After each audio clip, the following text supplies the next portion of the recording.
శ్రీ మహావిష్ణువు అనగానే శేషతల్పంపై శయనిస్తున్న సమ్మోహన రూపం కళ్ల ముందు సాక్షాత్కరిస్తుంది. కాని యోగ నిద్ర భంగిమలో నింకిని చూస్తున్న స్వామిని చూశారా? అది కూడా నీటిపై తేలుతూ ఉన్న శ్రీ మహావిష్ణువును బుద్ధ నీలకంఠ ఆలయం. ఈ పేరు వినగానే ఇదేదో బుద్ధుడి ఆలయం అనుకోకండి. నేపాల్ రాజధాని కాఠ్మండుకు 10 కిలోమీటర్ల దూరంలో ఉన్న ఇది నారాయణుడి క్షేత్రమే. బుద్ధ నీలకంఠ అంటే పురాతన నీలిరంగు విగ్రహమని అర్థం. ఈ పేరు మీదే ఆ ఊరి పేరు అలా స్థిరపడిపోయింది. ఆ ఆలయానికి ఉన్న ప్రత్యేకత ఏంటంటే సుమారు 5 అడుగుల పొడవున్న ఈ భారీ రాతి విగ్రహం నీటి మీద తేలుతూ ఉంటుంది. ఇంత భారీ విగ్రహం నీటిపై తేలడమంటే స్వామి మహిమ కాక ఇంకేంటి అంటారు స్థానికులు. నారాయణుడిని చూసేందుకు వచ్చే భక్తులు, పర్యాటకులతో ఈ క్షేత్రం నిత్యం కళకళలాడుతుంటోంది. ఈ భారీ రాతి విగ్రహం 100 ఏళ్లుగా నీటిపై తేలుతూనే ఉందట.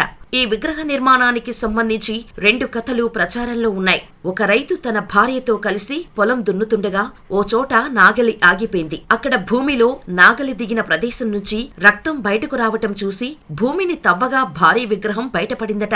గ్రామస్తులంతా కలిసి ఆ విగ్రహాన్ని అక్కడ ప్రతిష్ఠించి పూజలందిస్తున్నారని చెబుతారు. మరో కథనం ప్రకారం 7వ శతాబ్దంలో నేపాల్ ప్రాంతాన్ని గుప్తరాజు విష్ణుగుప్తుడు పాలించేవాడు. ఈయన సామంతరాజు. కాఠ్మండు లోయను పాలిస్తున్న లిచ్చవి వంశీయుడైన భీమార్జున దేవుడు ఈ విగ్రహాన్ని తయారు చేయించి ఇక్కడ ప్రతిష్ఠించాడని చెబుతారు. బుద్ధ నీలకంఠ ఆలయంలో ఉన్న విష్ణువు విగ్రహం వెల్లకిలా పడుకున్న భంగిమలో ఉంటుంది. ఆ విగ్రహాన్ని ఒకే రాతిపై చెక్కారు. పాల సముద్రంలో విష్ణువు శయనించి ఉన్నట్టే కనిపిస్తోంది. ఆదిశేషువు 11 తలలు, 4 చేతుల్లో సుదర్శన చక్రం, శంఖం, తామర పువ్వు, గద ఉంటాయి. యోగ నిద్రలో ఉన్న విష్ణుమూర్తి విగ్రహం ఒక్కోసారి శివుడిలా అనిపిస్తుందట.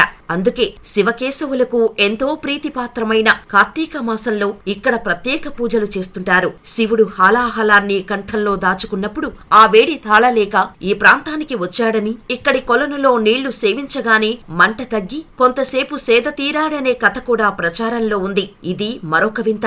మహాబలిపురం తమిళనాడులోని చెన్నైకి దక్షిణాన సుమారుగా 60 కిలోమీటర్ల దూరంలో ఉంటుంది. మహాబలిపురం మొత్తం 7 ఆలయాలు కలిపి ఒకే ఆలయంగా ఉండేవి. కాని అందులో 2 ఆలయాలు సముద్రంలో మునిగిపోగా ప్రస్తుతం 5 ఆలయాలు మాత్రమే బయటకు ఉన్నాయి. అవే మనకు కనిపిస్తాయి. అయితే సముద్రంలో మునిగిన ఆ ఆలయాల శిఖరాలను బోటులో వెళ్లి చూడొచ్చు. బీచ్ నుంచి బోటు సౌకర్యం అందుబాటులో ఉంది. ప్రస్తుతం మనకు కనిపించే ఆ 5 ఆలయాలను దూరం నుంచి చూస్తే రథాల మాదిరి కనిపిస్తాయి. అవన్నీ పాండవులకు చెందిన 5 రథాలే అని చెబుతారు. ఈ ఆలయాలను నిర్మించేందుకు సుమారుగా 200 ఏళ్లు పట్టిందట. మొత్తం 3 తరాలకు చెందిన పల్లవరాజులు ఈ ఆలయ నిర్మాణాలను పూర్తి చేశారట. ఆ 5 ఆలయాల్లో సముద్రానికి దగ్గరలో ఉన్న ఆలయం ముఖ్యమైనదిగా చెబుతారు. దీన్ని చాలా పకడ్బందీగా నిర్మించారు. ఈ ఆలయ నిర్మాణాలు అన్నిటినీ కేవలం ఏకశిలతోనే నిర్మించారు. మహాబలిపురాన్ని క్రీస్తు శకం 7 నుంచి 9వ శతాబ్దాల నడుమ పల్లవులు నిర్మించారు. ఇక్కడి రాతి ఆలయాలు, వాటిపై ఉండే శిల్పకళ పర్యాటకులను అమితంగా ఆకర్షిస్తుంటాయి. 7వ శతాబ్దంలో దక్షిణ భారతదేశాన్ని పరిపాలించిన పల్లవ ప్రభువుల రాజ్యానికి ప్రముఖ తీరపట్టణం మామల్లాపురం అనేది మహాబలిపురానికి ఉన్న మరో పేరు. ఈ పట్టణానికి అప్పటి పల్లవ ప్రభు అయిన మాముల్లా పేరు మీద కట్టబడిందని చరిత్రకారులు చెబుతారు. మహాబలిపురానికి ఆ పేరు రావటానికి మరొక కథనం ప్రకారం పూర్వం బలిచక్రవర్తి ఆ ప్రాంతాన్ని పాలించటం వల్ల ఈ ప్రాంతానికి ఆ పేరు వచ్చింది అని స్థానికులు అంటుంటారు. పల్లవులు ఈ ప్రాంతాన్ని రాజధానిగా చేసుకుని కొంతకాలం పాలించారు. అప్పుడు కట్టించినవే ఈ శిల్పకళా సంపద. పల్లవులు దీనిని మంచిరేవు పట్నంగా తీర్చిదిద్దారు. మరొక కథనం ప్రకారం అప్పట్లో ఈ పట్టణాన్ని మహాబలి అనే రాక్షసరాజు పరిపాలించేవాడట.